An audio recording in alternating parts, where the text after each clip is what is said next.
Êxodo, capítulo de número 17, versículo de número 8. Êxodo. Glória a Deus.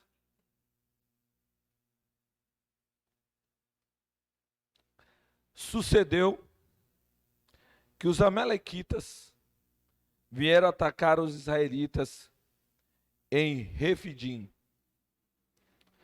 Então Moisés disse a Josué: escolha alguns dos nossos homens e lute contra Amaleque, contra os amalequitas.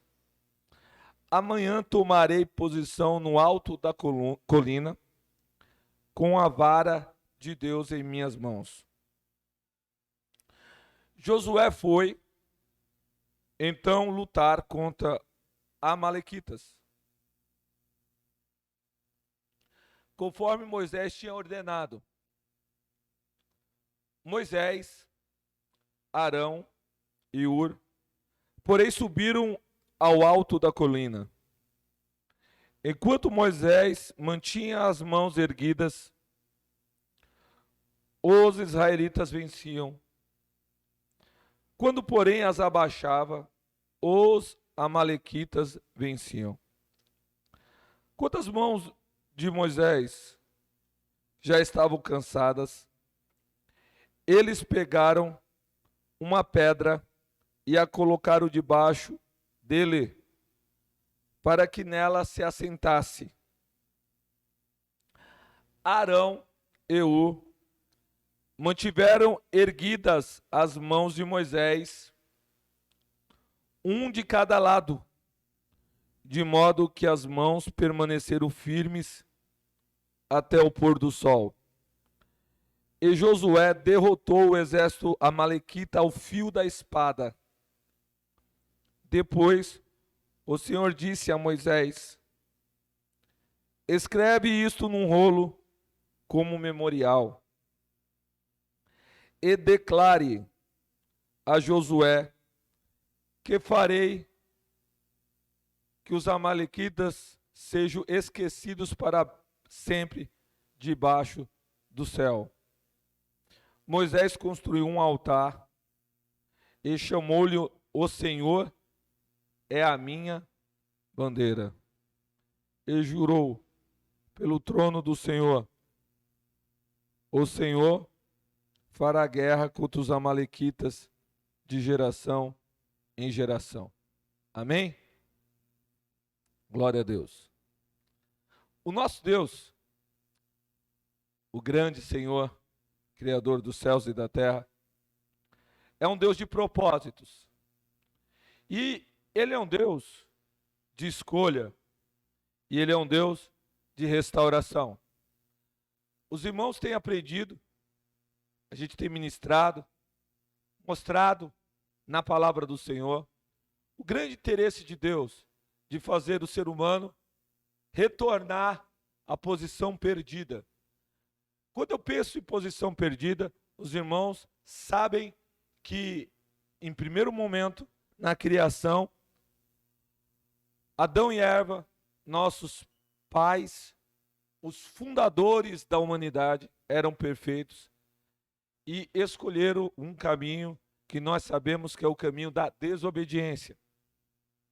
E por causa disso, aqueles que nasceram pós a sua queda, aqueles que herdaram os genes, não só as características físicas, mas também as características espirituais de Adão e Eva, estiveram dominados pelo pecado e estiveram derrotados. Deus, com o seu grande amor, que a Bíblia diz que Deus amou o mundo de tal forma que deu o seu Filho unigênito, para que todo aquele que nele crê não pereça, mas tenha vida eterna. João 3,16. Esse Deus decidiu fazer a restauração, trazer a humanidade novamente para perto e, a partir, irmãos, pós-queda, ele começa a trazer palavras reveladoras, palavras de vitória, palavras de restauração e antecipação do futuro, profecias que direcionavam a realidade que eu e vocês estamos vivendo hoje. Porque nós vivemos a realidade do Evangelho. O que é o Evangelho? O poder de Deus para a salvação de todo aquele que crê. Primeiro do judeu e depois do grego. Romanos, capítulo 1, e versículo 16 a seguir. Né? Versículo 15, o meu justo viverá da fé, de fé em fé, aleluia. O Evangelho é o poder de Deus para transformar as pessoas. E nós temos como herança espiritual o Antigo e o Novo Testamento. No Antigo Testamento nós sabemos que é uma promessa da chegada do Salvador. No Novo Testamento há uma promessa, há uma conclusão dessa promessa, porque o Salvador chegou e a transformação veio e a humanidade foi abençoada por Deus. E aí, irmãos, a gente tem aqui como herança, como riqueza espiritual, tanto o Antigo e o Novo Testamento. E nós temos muitos ensinamentos, tanto no Antigo como no Novo Testamento. Ensinamento da parte de Deus, porque a Bíblia, ela é a palavra revelada para nos dar as condições de entendermos a vontade de Deus. Só que a Bíblia também nos traz histórias de pessoas. Como eu tenho falado, e eu costumo repetir, e voltamos sempre ao mesmo assunto, e é importante, porque a Bíblia diz, não me canso de vos ensinar as mesmas coisas, porque é segurança vossa. O Evangelho, a palavra de Deus, do Deus eterno, ela não muda, ela permanece inabalável. E essa palavra vai nos guiar, tanto na nossa jornada terrena, como na eternidade. Ela vai ser usada para julgar todos os homens e todas as mulheres. E a palavra de Deus, para nós, ela é importante. E quando nós lemos, nós vamos aprendendo mais e mais com Deus. Deus nos direciona pela palavra. Deus mostra pela palavra o norte para nos guiar. Quando nós falamos, Deus está guiando, Ele nos dá o norte. Quando você ouve essa expressão, Deus me deu o norte, Deus me deu a direção correta para mim seguir. Porque quando a Bíblia fala o norte, Deus está mostrando o norte para você, está mostrando qual situação. Quando a gente olha dentro da bússola, nós vemos o sul para baixo e o norte para cima. E ainda, irmãos, que não seja na posição vertical, a gente entende que o norte seria o céu.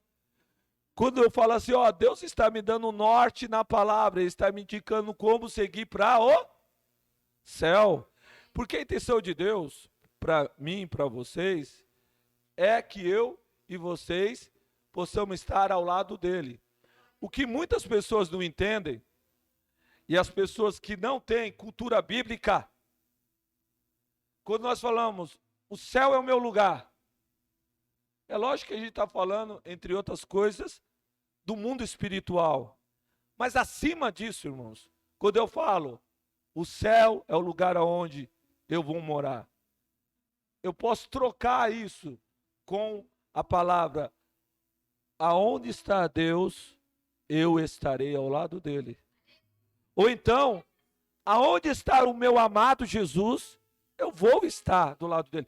Quando eu faço essa afirmação, eu estou indo para o céu. O que eu estou querendo dizer com isso? Não é simplesmente entrar no mundo espiritual, aonde existem anjos, e aonde está o trono de Deus. Eu estou falando, eu vou estar do lado de Deus. Porque, irmãos, eu vou falar uma coisa para vocês. O importante não é apenas estar ou ir lá, o importante é permanecer. E Jesus, irmãos, em João 14, e vocês sabem que eu falo esse versículo muitas e muitas vezes, 2 e 3 diz assim, eu vou preparar lugar. quando eu for e vos preparar lugar, eu vou voltar novamente para vos levar, para que onde eu esteja, vocês possam estar também. Qual é a promessa máxima? É estar ao lado de Jesus. Então, irmãos, quando você fala, meu lugar é o céu, você está dizendo em outras palavras, meu lugar é ao lado de Jesus. É isso que quer dizer, o meu lugar é ao lado de Jesus. E não importa onde Jesus estiver, a Bíblia Sagrada diz que nós vamos estar ao lado dele. Porque a Bíblia diz que ele é fiel e verdadeiro. Ele é o cavaleiro montado no cavalo branco de Apocalipse, capítulo 19, a partir do 11 a seguir, que está escrito fiel e verdadeiro, escrito na coxa dele. E não é tatuagem não, viu? Porque Jesus não faz tatuagem. Aleluia. Glória a Deus. Não é, Jesus não faz tatuagem mesmo, não era? Por que ele não faz tatuagem? Porque a tatuagem é uma imposição feita por um homem ou por uma mulher, colocando algo alheio ao corpo, que é uma tinta, que não vai herdar a eternidade. Porque no corpo do homem e da mulher não vai estar nenhuma figura da terra. Na verdade, a única coisa que vai estar escrito é o nome do meu Deus. Aleluia. Apocalipse, estará escrito da testa o nome da cidade santa, o nome do meu Deus. Glória a Deus. O nome da forma espiritual que eu e vocês ainda não entendemos, mas que nós vamos entender quando a gente chegar lá. Ele que está montado no cavalo branco. Esse Jesus lindo e maravilhoso. Nós vamos estar do lado dele. E você vê que quando ele vem no capítulo 19, ele vem montado no cavalo. No céu tem cavalo. No céu tem cavalo. Eu acho muito interessante, Diegão. No céu tem animais. Aleluia. E aí eu fico pensando. No céu tem curral. Estábulo. E aí? Provável, Marcos.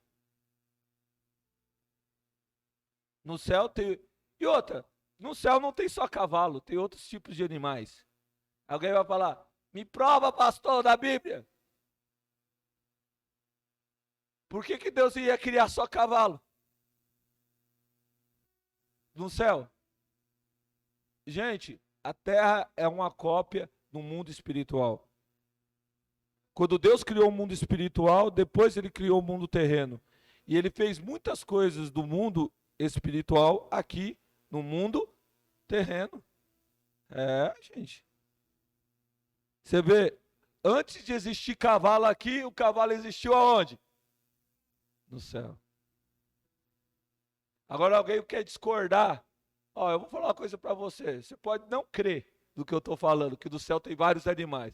Mas uma coisa é verdade, eu vou estar lá e vou ver se isso é verdade ou não.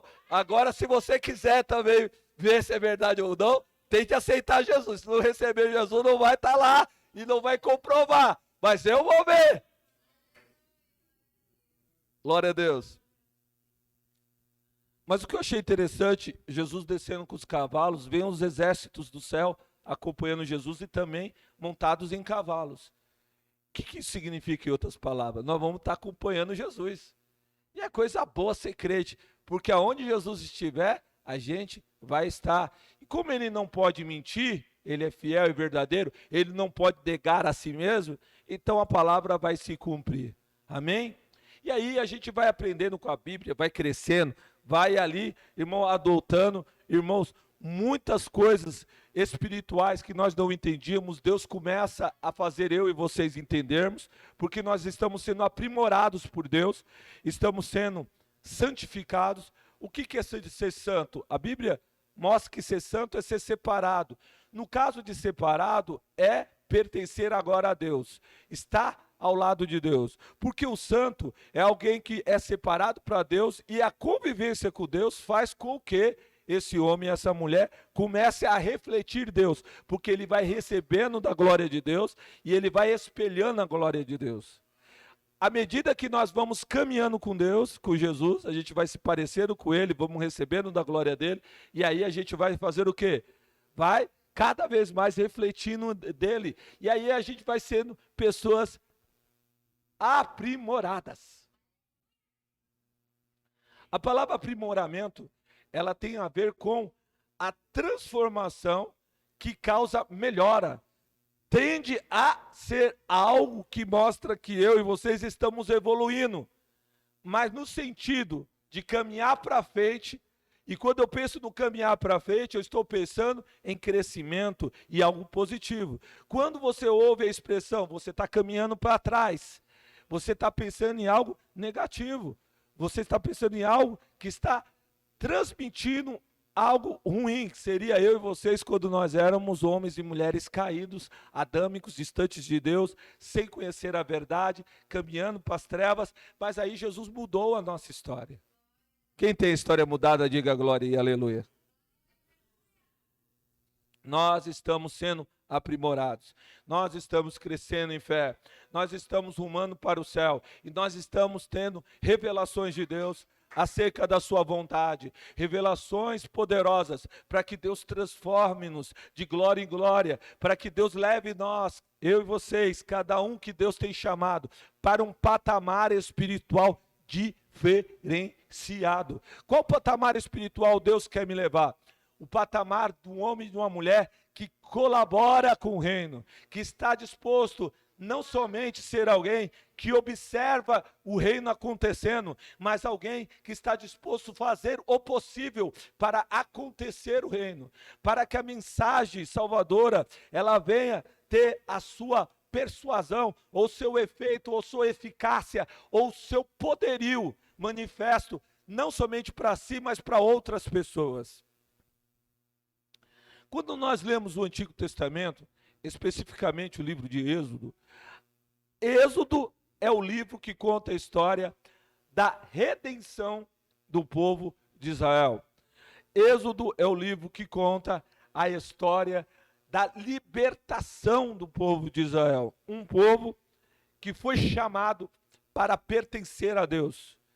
A Bíblia diz que Deus escolheu Israel entre todas as nações do mundo, separando Israel para que eles pudessem ser a representação do céu na terra, pelo menos no período do Antigo Testamento, da Antiga Aliança, eles foram escolhidos para ser a representação do reino dos céus.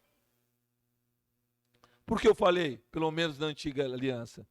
Porque nós estamos na nova. Na nova aliança, nós pertencemos ao reino dos céus. A igreja é o reino de Deus na eternidade. Por quê? Porque a igreja, ela recebe a revelação da palavra, o poder transformador e a capacitação de agora estar em Cristo. Eu e vocês estamos em Cristo. A Bíblia diz que nós somos uma nova criatura, uma nova pessoa, segundo Coríntios capítulo 5, versículo 17, e sendo um novo homem, uma nova mulher, nós fomos desligados de Adão e ligados em quem? Em Jesus. Sendo ligados em Jesus, nós temos a capacidade de obedecer a Deus, obedecer a sua verdade e representar o céu e sermos pessoas que estão sendo moldadas a ser como Jesus foi. É isso que acontece conosco. Nós somos cidadãos do céu. João 17, 16. Eu não sou do mundo, como eles também não são do mundo. Jesus falando dos discípulos. Ele não é do mundo, Jesus não é daqui. E aí ele fala que eu e vocês não somos daqui. Nós não somos daqui. Nós somos de que local? Do céu. A igreja, irmãos, ela é a nação celeste. Sem entrar nos méritos e poder, irmãos, fazer uma análise mais aprofundada sobre Israel e a igreja, basicamente a gente olha para o Antigo Testamento, nós vemos Deus tentando trabalhar na vida de pessoas que não nasceram de novo, porque Jesus não morreu na cruz, não houve sacrifício naquela época, mas Deus estava tentando ali estava fazendo um trabalho para, quando chegasse Jesus, haver uma grande transformação. Mas Israel é apenas uma referência da nação do céu. Eles ainda não são nação do céu. E a gente olha nas Escrituras e a gente vê que eles são diferentes. Eles têm algumas coisas que a igreja não tem. Um exemplo. No Antigo Testamento era permitido o quê? O homem ter 2, 3, 4 e às vezes mais mulheres, dependendo da sua situação financeira. Era permitido divorciar pela dureza do coração. Mas quando você olha no Novo Testamento, não existe isso com a igreja. A igreja, irmãos, o homem e a mulher, cada um só vai ter apenas um esposo, uma esposa. Por quê, irmão? Porque nós refletimos a quem? A Deus, a Cristo. O casamento é um reflexo, irmão, da glória de Deus, da unidade divina. O casamento foi algo estabelecido por Deus e tem uma ordem. Acontecem as exceções, mas o normal é ser apenas um. A igreja é a nação do céu, porque é na igreja que se encontra qual? Esse direcionamento. Acontecem as exceções? Acontece, mas o normal é apenas um.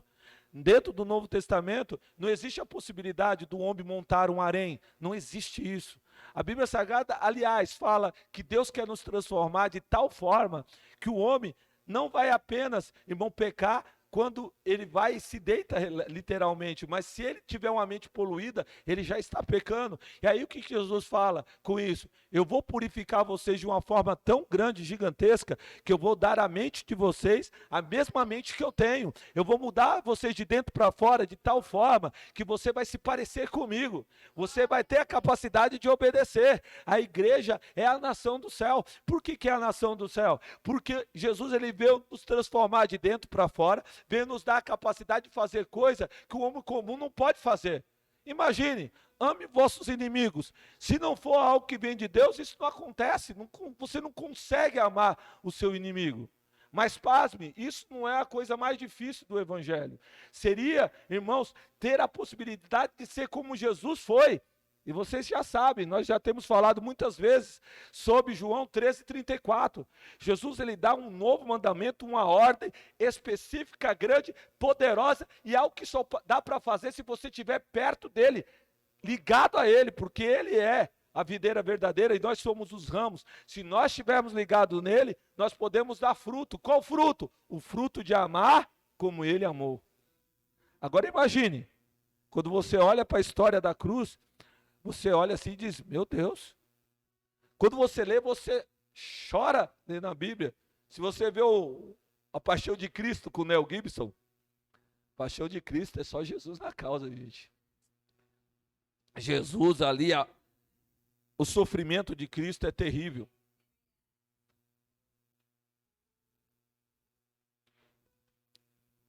Gente,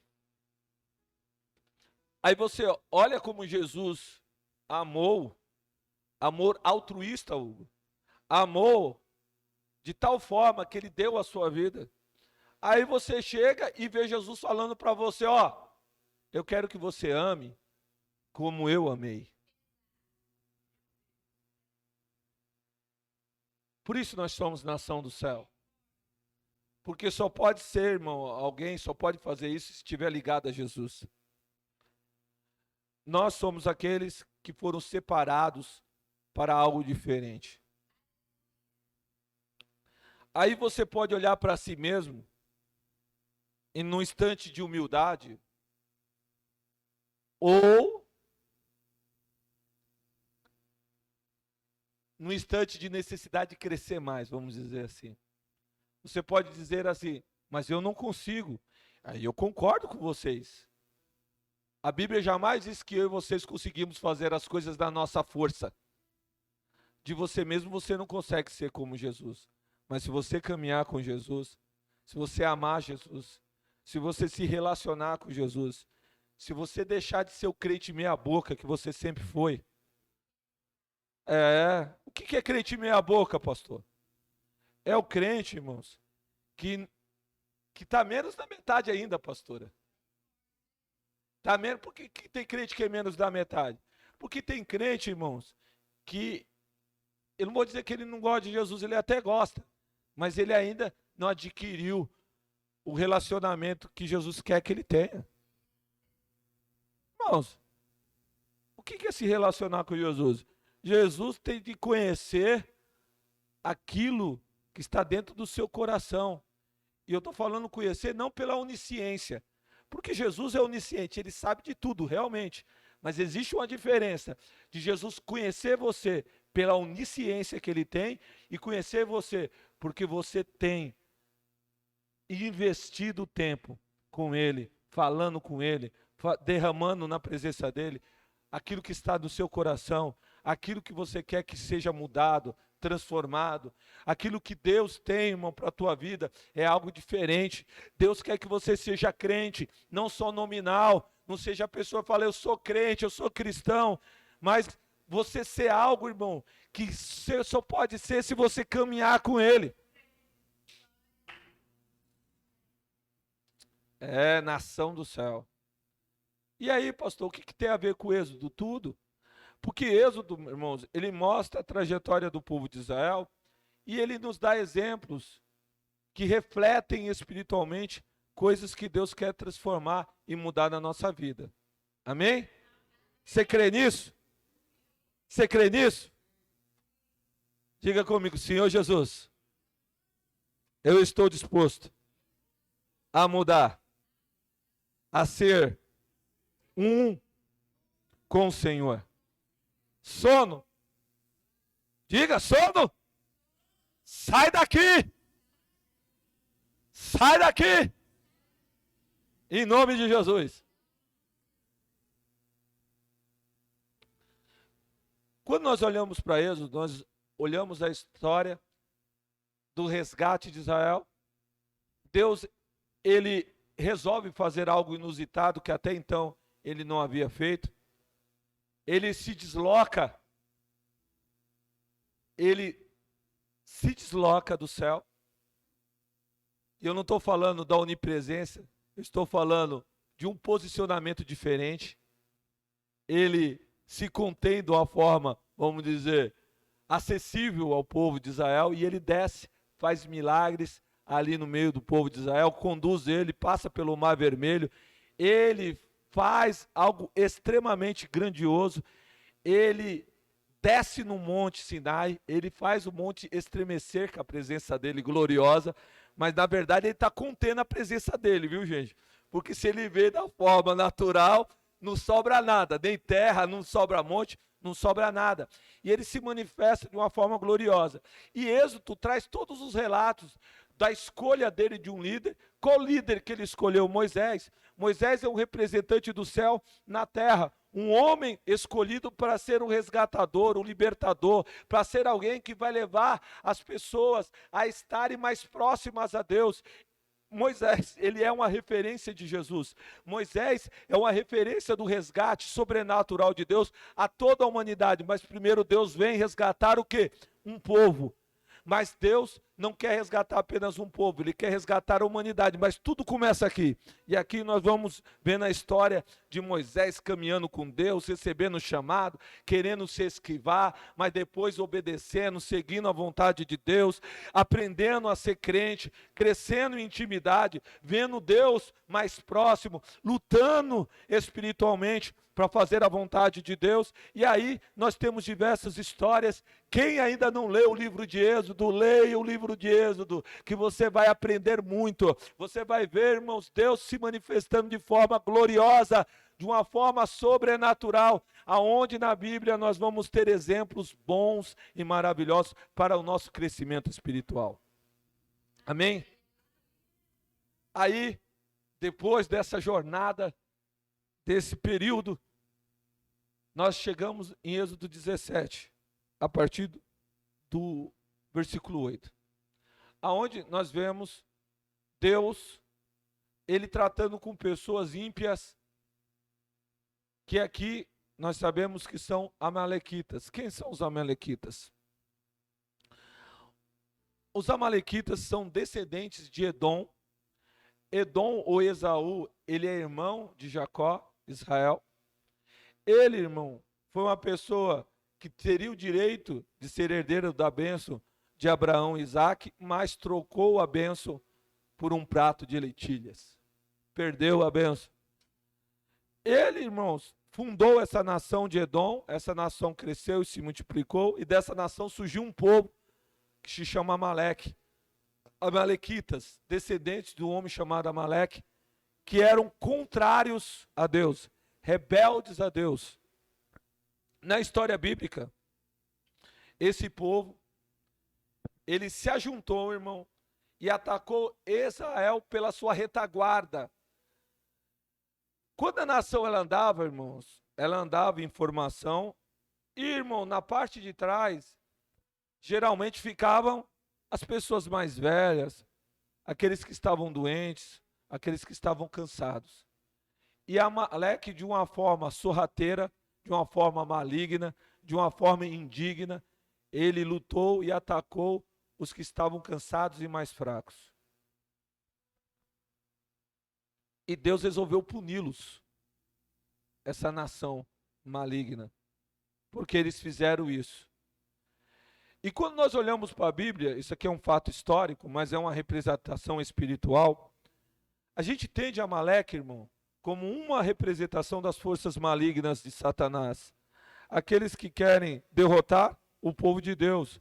Porque Israel é uma referência ao povo de Deus, que quer destruir os mais fracos, os abatidos, né? A pessoa que espiritualmente não está tão bem, que já não está orando tanto, que não está mais fazendo jejum, a pessoa que está num momento de fraqueza espiritual. Amaleque, irmãos, é um símbolo dos demônios que vêm lutando para retirar a pessoa da presença de Deus. Aquilo que o nosso querido Pedro disse, ele é como um leão que está ao derredor, buscando quem possa tragar. Vocês sabem que os leões, eles atacam, vamos dizer, de um rebanho de gnus, de um rebanho de búfalos, de um rebanho de outro animal, de zebras. Ele ataca os animais que estão que são mais velhos, que têm menos forças físicas ou estão abatidos e doentes.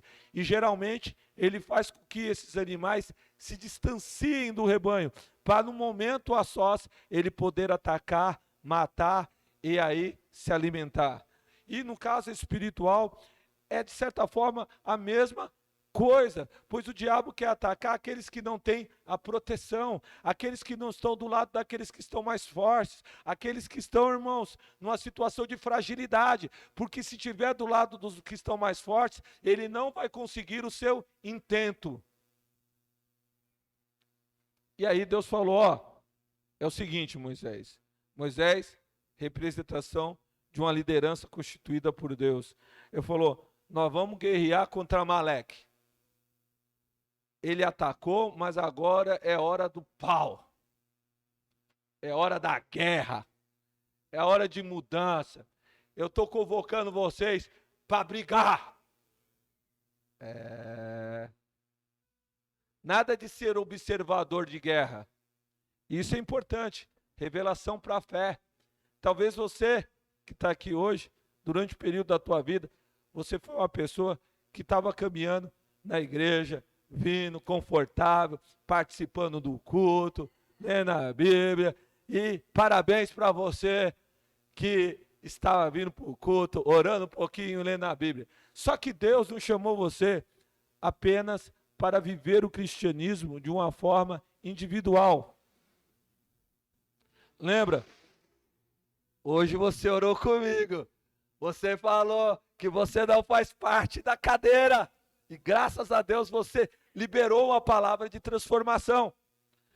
Porque qual é a ideia de fazer parte da cadeira, pastor?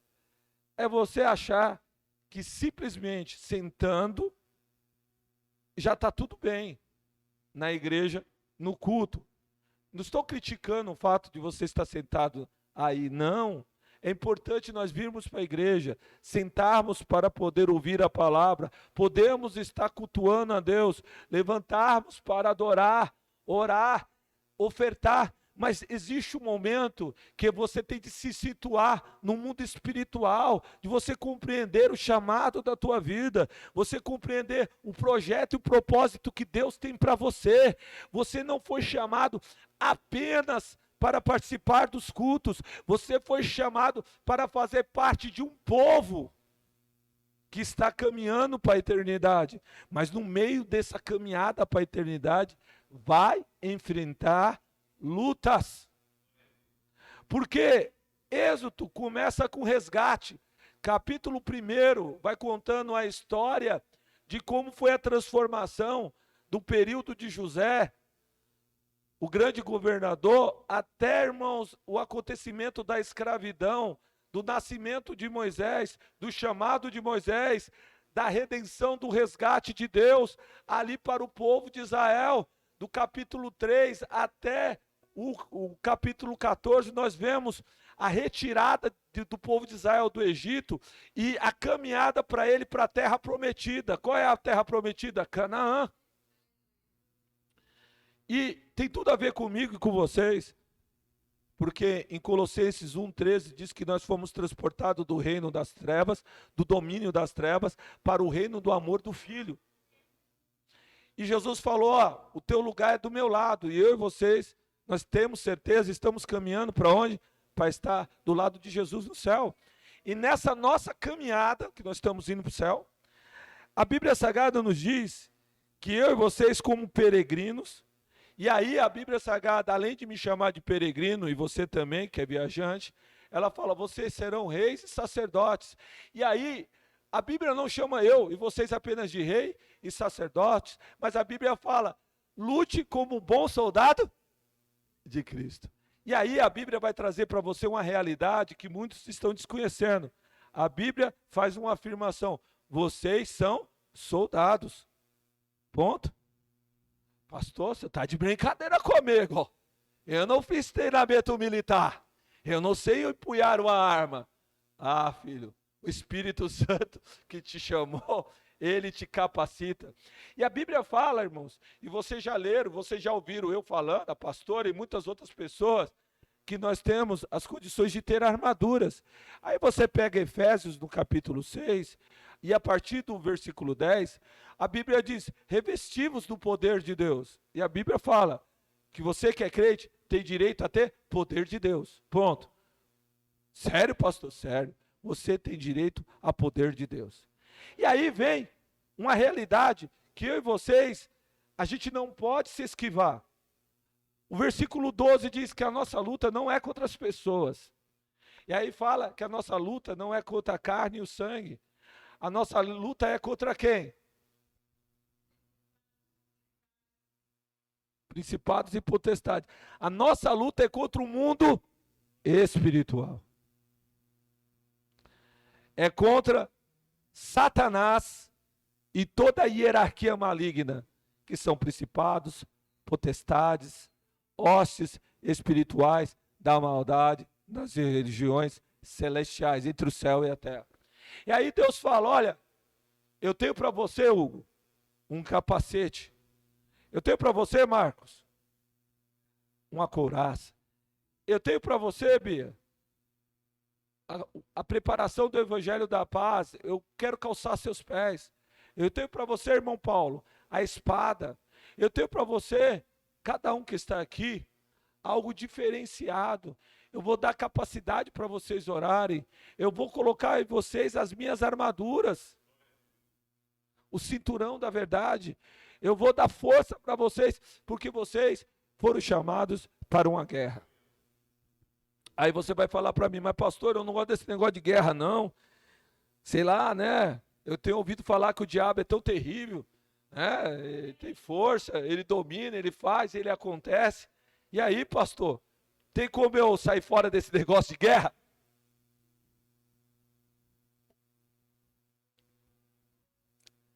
Olha, não tem como você sair da guerra. E não adianta você falar, Deus, eu não quero estar na guerra. E não adianta você chegar para o diabão e falar, ó diabão, eu vou ficar na minha. Se você não fizer nada contra mim, eu não vou pregar. Eu não vou falar de Jesus, eu não vou orar por ninguém, eu nem vou te expulsar, Satanás. Se você me deixar em paz. Ó, lembra que ele é o pai da mentira. Se ele falar para você que ele vai deixar você sossegado, lembra, ele é mentiroso. Ele quer que você não use o poder da palavra, porque enquanto você não usar o poder da palavra, ele vai poder fazer o que ele quiser contra a sua vida. Você foi chamado para, além de ser sacerdote, além de ser rei, rainha, além de você ser peregrino e viajante, você foi chamado para ser soldado. E nessa manhã o Senhor está falando de convocação para a guerra. O Senhor está falando, eu quero que você se posicione para batalhar. Hoje a palavra é uma palavra revelada num sentido espiritual amplo. Você pode falar para mim, pastor, eu sou fraquinho. Não importa. Esse pensamento que você tem não é verdadeiro, porque Deus diz, diga ao fraco, eu sou forte. A Bíblia diz, posso todas as coisas naquele que me fortalece. Se o Senhor falou para você, eu tenho poder para te dar, pegue poder, revista-se do poder, pegue a armadura, ela te pertence. Porque, irmãos, o menor no reino dos céus é maior do que o maior profeta que já foi levantado nessa terra. E sabe qual é o maior profeta? Não é Moisés. A Bíblia Sagrada diz que é aquele que preparou o caminho do Senhor. Dos nascidos de mulher não houve maior profeta do que João Batista. Mas Jesus falou, o menor no reino dos céus é maior do que João Batista.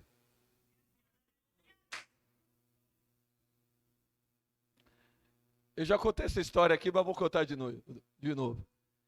Eu ouvi dizer, crente tem história, né não, Marquinhos? Tem história demais, Diego, crente. Eu vi uma história que disse um irmão, chegou na igreja e falou, pastor, é o seguinte, pastor, eu estou muito fraquinho, é assim, pastor, eu não aguento, sei não, pastor, eu vou desistir de tudo, eu sou o crente mais fraco da igreja. Aí o pastor, não, vai embora não, irmão, fica na igreja, Deus tem uma palavra para você. E aí ele convenceu o irmão a ficar na igreja. Aí o irmão sentou no último, na última cadeira e ficou lá. Aí o culto está acontecendo, o pastor está pregando, e pregou uma bênção, e daquele pouco ele começou a orar. Aí quando ele orou, caiu uma pessoa endemoniada e se manifestou, aí seguraram a pessoa e trouxeram, e o pastor foi para expulsar o demônio, e o demônio falou para o pastor, não vou sair. Ele falou, você vai ter que sair sim, em nome de Jesus. Quando ele falou, não, eu não quero sair. Aí o demônio quis negociar, mas tudo que estava acontecendo ali era algo permitido por Deus. Aí o demônio falou, então já que você vai me tirar, eu vou entrar no crente mais fraco da igreja. O irmão do último banco da igreja falou, em mim não, Satanás, você não vai entrar em mim não. Aí o pastor ligeiro já tinha colocado 2 porteiros daqueles, né? Aí ele fez sinal para os irmãos já fecharam a porta. Aí o irmão saiu correndo, chegou na porta, os obreiros seguraram ele. Falou, não, vai sair não. Não, me tira daqui. Não, eu tenho que sair dessa igreja, o diabo quer entrar em mim. Marcos, o irmão apavorado. Aí o pastor falou para os obreiros, traz o irmãozinho para cá. Vem para cá, irmão. O que é isso? E o demônio, eu vou entrar do crente mais fraco da igreja. Aí o irmão, em mim não. Aí o pastor, calma meu filho, vamos para a Bíblia. Aí ele mostra. O que ele mostra? O menor no reino dos céus é maior até mesmo do que o maior profeta que caminhou na terra. Aí ele mostrou em meu nome, recebereis poder para pisar em serpentes e escorpiões. Aí ele mostra, no meu nome expulsarão demônios, revestivos do meu poder, aleluia. Aí o pastor, irmão, o crente mais fraco da igreja é mais forte do que todo o inferno. E aí ele foi acreditando na palavra, e a Bíblia diz que a fé vem pelo ouvir, aleluia. E ele foi se enchendo de fé. Aí ele falou, e aí, irmão? Não é no meu poder e não é no teu poder, é o nome de Jesus. Saiba que você tem poder para expulsar esse demônio. E o irmão foi se enchendo de fé. Ele falou, eu creio. Você quer que Jesus morreu por você? Eu creio. Você quer que Jesus te reveste de poder? Eu creio. Você quer que você pode expulsar o demônio no nome de Jesus? O irmão falou, eu creio. Aí ele falou, Satanás, no nome de Jesus, sai! E sabe o que aconteceu? O diabo foi embora, aleluia. E aí o irmão compreendeu. que ele compreendeu? Que, irmãos, o crente mais fraco. Lembra de Paulo? Quando eu estou fraco, aí que eu estou forte. E Jesus falou para ele: o meu poder se aperfeiçoa na fraqueza. Glória a Deus. Em outras palavras, se você for dependente de mim, as coisas vão acontecer na sua vida.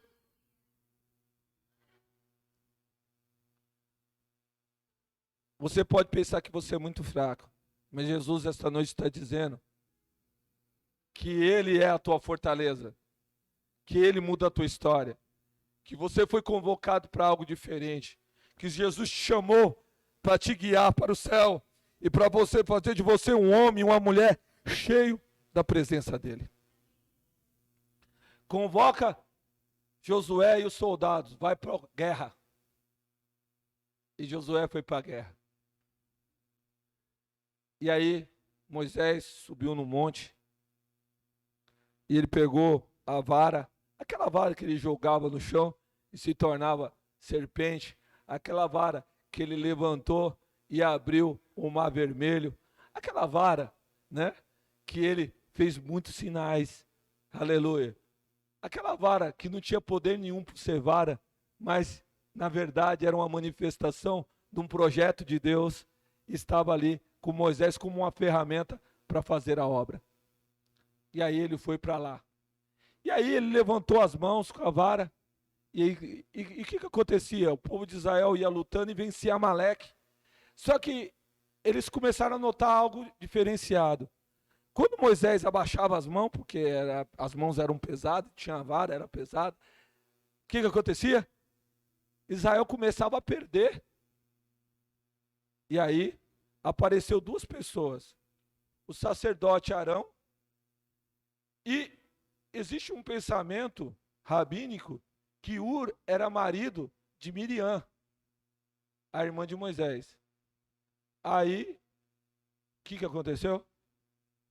Deus moveu Arão a segurar uma mão e Ur a segurar a outra mão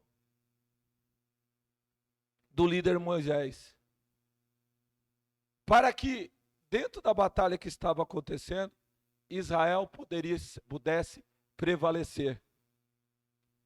E aí, irmãos, aqui nessa palavra nos diz que através dessa ação desses dois homens, Israel ganhou a batalha. E aí, irmãos, nós estamos caminhando para o final da nossa ministração, mas eu quero trazer uma revelação do Espírito Santo. Ontem, eu estava ali no encontro com Deus dos jovens da Igreja Kairos, e o Senhor, Ele ministrou fortemente no meu coração.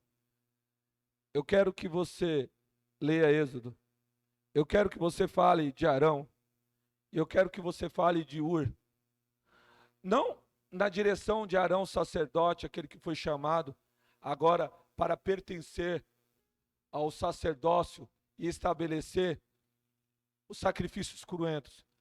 Mas Arão, que teve naquele momento um chamado para segurar nas mãos da liderança que eu levantei, para que nós pudéssemos em Israel triunfar na guerra. Eu quero dizer que Deus está descendo com a revelação na fé para a sua vida. Deus chamou você para segurar nas mãos aqui do pastor e da pastora. Sabe para quê? Para você nos ajudar aqui na guerra. Deus chamou você com um chamado diferenciado, para que você venha estar unido conosco, para que você possa ser uma pessoa que vai colaborar para que aconteça no mundo espiritual uma vitória importantíssima contra o reino das trevas. Você foi chamado para ser Arão e para ser Ur essa manhã. Deus tem um chamado para você ser Arão e para você ser Ur nesse ministério. Aí você vai falar, mas como, pastor? Existe uma convocação celeste para você ser intercessor aqui nessa igreja. Existe uma convocação celeste para você se posicionar e você deixar a forma rasa de viver que você sempre teve, para você se posicionar em oração, para você se posicionar em jejum, para você vir para as fileiras, para você fazer parte daqueles que estão guerreando. Você foi chamado para ser para segurar aqui nas mãos, para você me ajudar aqui nesse ministério, para guerrear, para que a gente possa implantar a nossa visão de trabalho, ajudar as outras pessoas a crescerem na fé, para que a gente possa fazer o resgate daqueles que estão nas trevas e trazê-los para a luz. Deus te chamou para você fazer parte desse exército, Deus te chamou para segurar nas mãos aqui do pastor e da pastora. Como que eu faço isso? Você vai agora está orando mais pelo pastor e para a pastora. Você vai poder tomar a posição e falar: Deus, eu quero segurar numa das mãos do pastor, porque se ele tiver com as mãos levantadas, a gente vai vencer a guerra. Mãos levantadas significa permanecer na direção de Deus. Estar com as mãos levantadas significa estar fazendo aquilo que Deus mandou fazer, porque foi Deus que falou: vai lá para o monte, Moisés, eu estou mandando você, levanta a vara, e fica com a vara levantada, e manda Josué e os guerreiros matarem Amaleque e destruir as forças do demônio. Permanece com a mão levantada, Moisés, é a minha ordem. Irmãos, Deus tem um chamado ministerial para nós gigantesco. Há anos atrás, há mais de 10 anos atrás, Deus deu uma revelação para a pastora, mais de 10 anos, quase 2 décadas atrás. Deus mostrou para a pastora Neide, a gente indo do Iapoque a Chuí e outros países. Deus mostrou para a pastora, a gente abrindo uma igreja lá na Itália, sendo recebidos para abrir uma igreja na Itália. E na época a pastora, quando teve essa revelação, ela falou: nós vamos abrir uma igreja na Itália. E nós éramos de outro ministério. E eu falei: não, já tem igreja, a gente já tem igreja na Itália. Como que a gente vai abrir uma igreja lá? Já tem igreja lá. Mas era algo diferenciado, era algo para a nossa realidade dos dias de hoje. Irmãos, Deus deu outra revelação para a pastora, no qual o Senhor tinha chamado eu, a pastora e as meninas. Nenhum de vocês aqui eram parte da fé da igreja. E Deus falou que iria levantar um exército através das nossas vidas. E eu creio nisso. Há mais ou menos 7 anos atrás, eu estava 3 dias de jejum, no jejum absoluto. E eu estava de joelhos na minha casa. E no meu quarto, e eu estava orando no pé da cama. E o Espírito Santo falou para mim: levanta. E eu obedeci. Manda quem pode e obedece quem tem juízo. E eu abri a janela do meu quarto, porque o Espírito Santo falou: abre a janela. E antes, hoje em dia, no fundo tem umas árvores, não dá mais para ver, mas antes não tinha uma árvore, a árvore era menor, não sei. Irmãos, dava para ver até o estádio do Corinthians, no fundo, e uma multidão de casas. E o Senhor falou para mim: levanta teus olhos e vê. Aí eu olhei, na hora, no começo eu pensei: as casas, o Corinthians, lá o estádio. Aí o Espírito Santo falou para mim: eu tenho almas para você ganhar, que vai além do que os seus olhos podem enxergar. Aí, o dia era um dia de um azul muito lindo, e Deus falou: olha para o meu céu. E quando eu olhei para o céu, o Senhor falou para mim: a obra que eu tenho com você vai além do que os seus olhos podem alcançar. Foi um dia que eu me senti crente. O Senhor falou isso para mim. O Senhor falou isso para mim. E naquele momento, porque nós somos um ministério em desenvolvimento, e nós passamos anos de grande dificuldade. Nós estamos superando essas dificuldades já. Mas dificuldade para falar de Cristo, para ganhar almas, para batizar pessoas.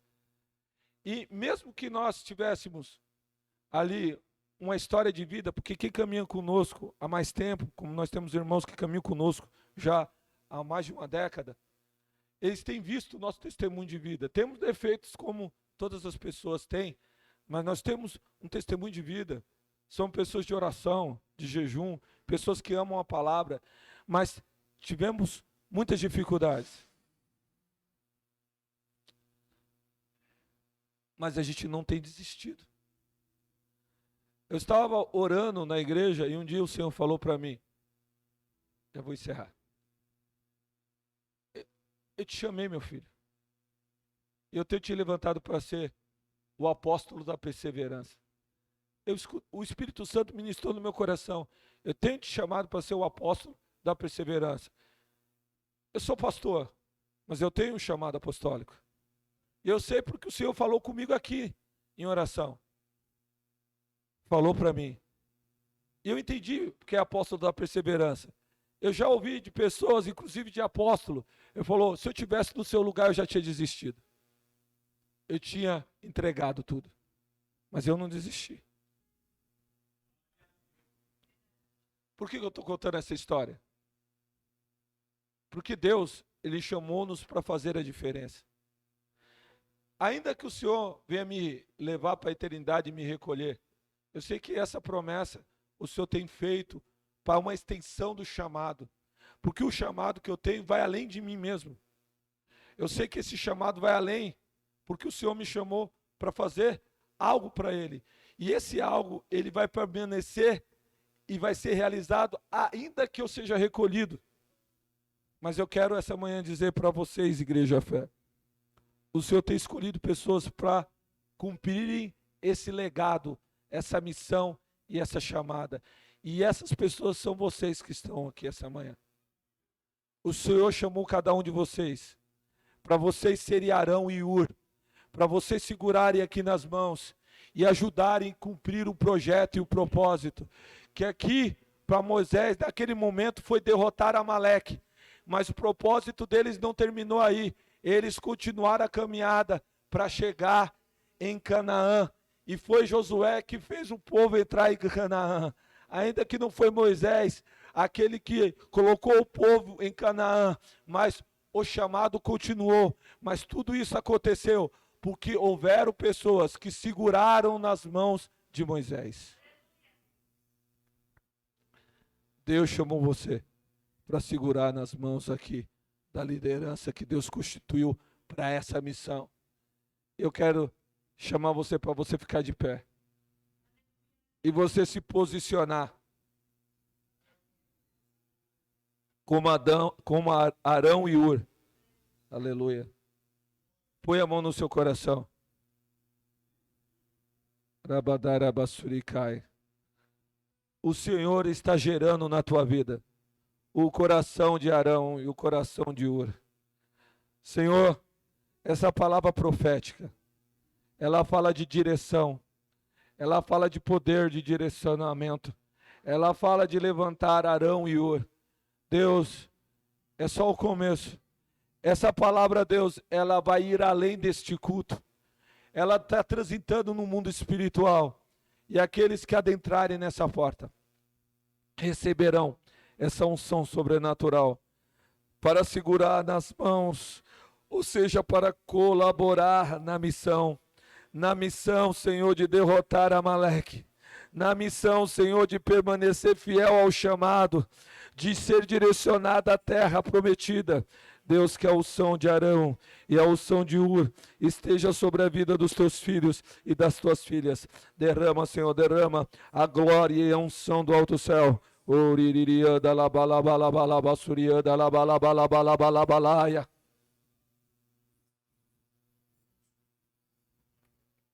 A unção de Ur, Senhor, a unção de Arão, a unção de segurar nas mãos, a unção de segurar nas mãos, a unção de permanecer na missão, a unção de ser um na missão. Oh, Senhor, Arão e Ur foram também resgatados do Egito, e eles vieram com Moisés para ajudá-lo na missão. Senhor, o Senhor resgatou os teus filhos para nos ajudar na missão, para se posicionar.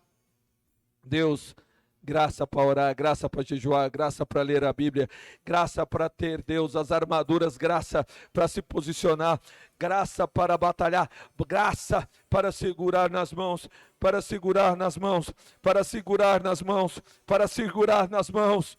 Orianda la bala bala bala bala basurianda la bala bala bala bala bala basura bala bala bala bala. A unção de Arão, a unção de Hur, receba, receba, receba da parte de Deus a graça, a unção de Arão, a unção de Hur, receba na tua vida, receba, receba. Deus te chamou para esse ministério e você vai se posicionar nesse ministério, no mundo espiritual. Receba de Deus, receba capacitação, receba força, receba poder para segurar as mãos de Moisés eram pesadas, as mãos de Moisés eram pesadas, porque a ordem de Deus parece pesada, a ordem de Deus é difícil de ser cumprida, mas se tiver ajuda, essa ordem vai se cumprir. O Senhor te dá forças para segurar nas mãos de Moisés. O Senhor te dá forças para ajudar a liderança. O Senhor te dá poder para poder ajudar, para que a missão se conclua. Orianda la bala bala bala bala bala balaia. Em nome de Jesus. Orianda la basuribi calabastai.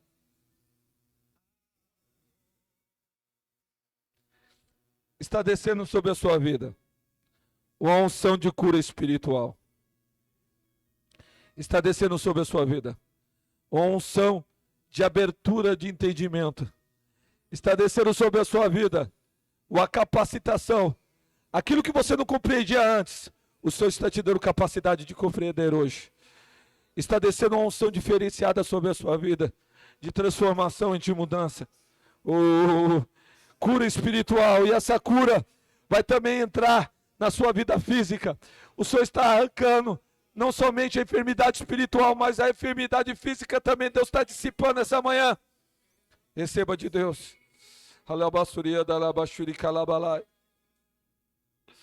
Você está recebendo forças da parte do Senhor. O Espírito Santo está te dando algo diferente.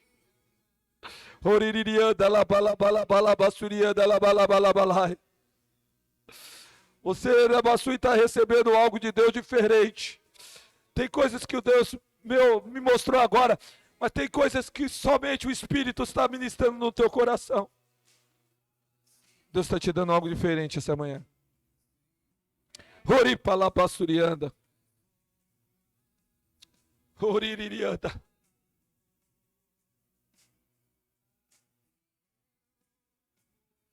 Orianda labassuribi calabaxerebere. Oh, aleluia. Glória a Deus. Amém. Irmãos, domingo.